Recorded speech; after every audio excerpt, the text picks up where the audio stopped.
Released just a few months before we got it, the Redmi Note 7 is Xiaomi's new phablet with a few interesting things hiding behind its regular looking shell.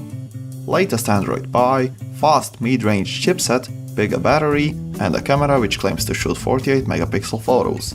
Given the price bracket, this is going to be a tough competition as there are many other contenders. Hopefully, Xiaomi has made the right choices, so let's go and find out together.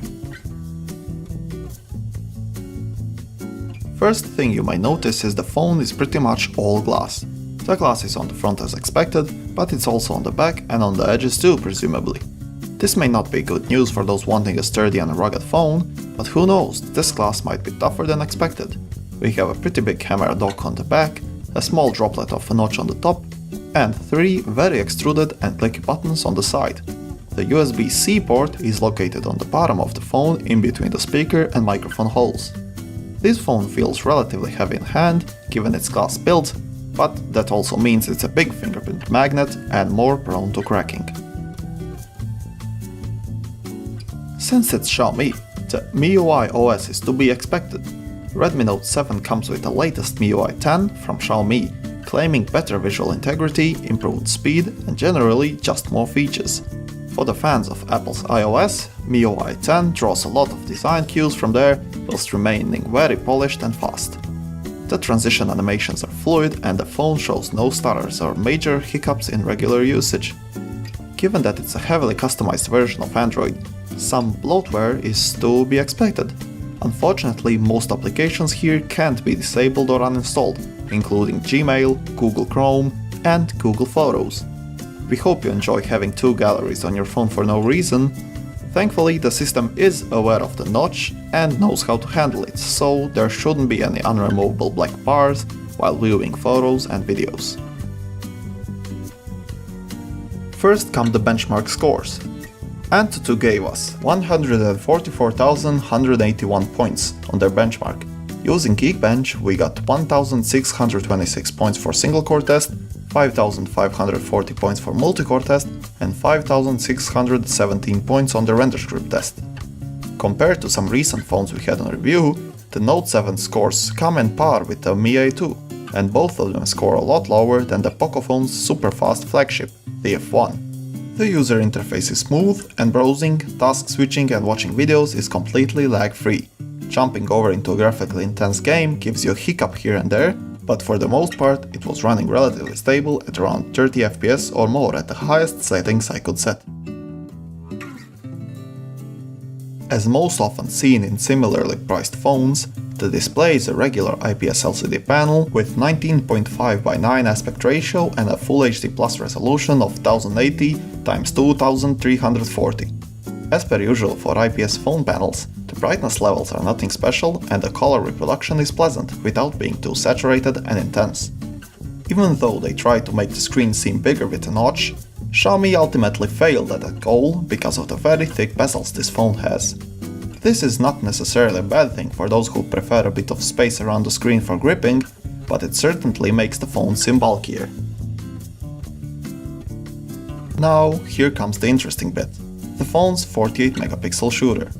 Right off the bat, we'd like to point out that in order to get the best color quality and nighttime sensitivity, you should shoot at 12 megapixel because the camera sensor's quad Bayer pixel arrangement. If, however, you just want the sharpest photos of the biggest resolution, then switch the camera into the 48 megapixel mode in the Pro section.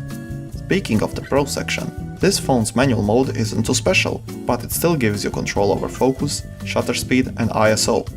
The controls aren't too precise, but at least the shutter speed extends up to half a minute for those saucy long exposure shots. White balance control is unfortunately severely limited to only 4 rough presets, and there appears to be no raw option either. Bummer. Really unfortunate too, since the Note 7 has a tendency to get the coloration wrong, making some photos look unnatural.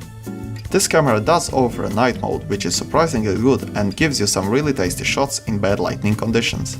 Portrait mode also works correctly on both the front and back cameras, which is pretty cool given that it's doing the front camera depth sensing completely in software. When it comes to videos, the stock camera application offers 1080p recording at 30 FPS, with EIS as the default.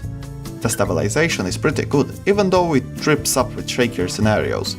You can also shoot in 60 FPS with reduced stabilization or in slow motion 120 FPS mode with no stabilization at all. You'll be the judge of the image quality this phone produces, but I just have to say that the camera application could use some improvements in usability and configuration options. In its current state, it feels somehow limiting to use, and the lack of customizability doesn't help its cause. All in all, the camera is competitive in this price range, but there's a lot of room for improvement in the software department.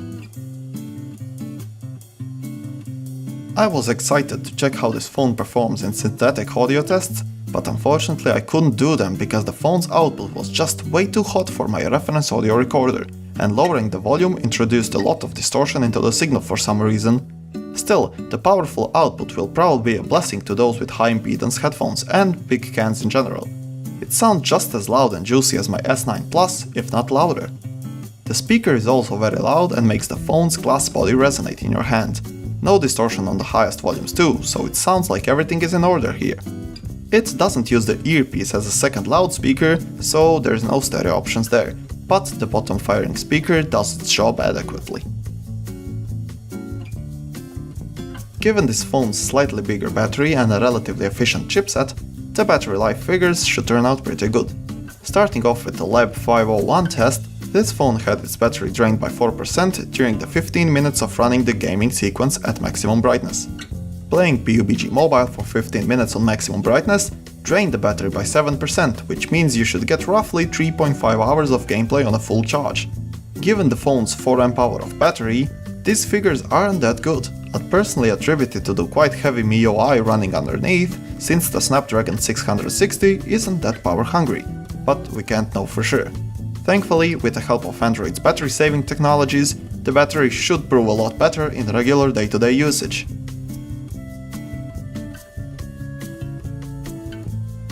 This phone also has some interesting additional features.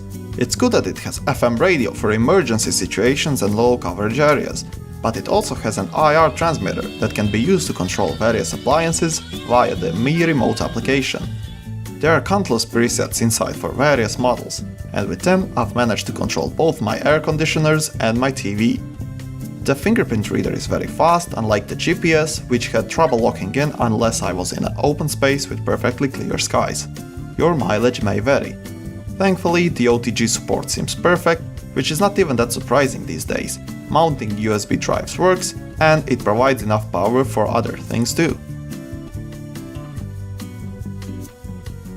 The Redmi Note 7 is a sleek device with an attractive price point for users who aren't interested in dropping $1,000 for a smartphone, but also want a device which will serve them well over time. The hardware specs should be future-proof given the 6GB of RAM, 4000 mAh of battery, 48 megapixel camera and a well-established Snapdragon 660 chipset. For the price point of just around $230, some of its negative aspects can be easily overseen given that they could be fixed with a proper software patch from Xiaomi. Thanks for watching Major Droid Reviews. If you liked this video, leave a like, and if you want more, subscribe to our channel.